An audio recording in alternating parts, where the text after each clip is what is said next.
खबर आप तक पहुंचा दें। पंजाब में सैलाब मुतासरीन की बहाली के लिए ऑपरेशन शुरू करने का फैसला कर लिया गया है।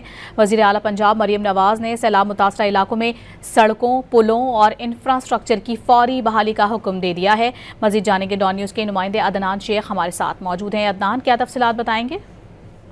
जी बिल्कुल, वज़ीर आला पंजाब मरियम नवाज शरीफ की तरफ खुसूसी इजलास हुआ जिसमें सैलाब मुतासरीन के नुकसान का अजाला करने के लिए अहम फैसले किए गए हैं। इजलास के दौरान पंजाब में सैलाब मुतासरीन बहाली ऑपरेशन शुरू करने का फैसला किया गया है, जबकि डिस्ट्रिक्ट और तहसील की सतह पर फ्लड रिलीफ कमेटियां कायम की जाएंगी।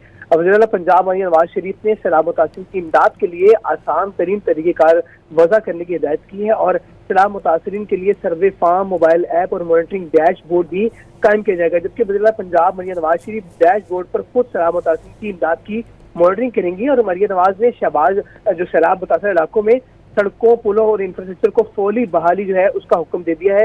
रेवेन्यू डिपार्टमेंट ने रिपोर्ट जो है उसमें भिजवाई गई है, जिसमें ये बताया गया कि पंजाब के 27 जिला 64 तहसील में 3775 मौजूदा सैलाब से मुतासिर हुए, जबकि सैलाब से 63,200 पक्के और कच्चे मकान मुतासिर हुए हैं। जी बहुत शुक्रिया आपका तफसीली तौर पर आगाह करने के लिए अदनान।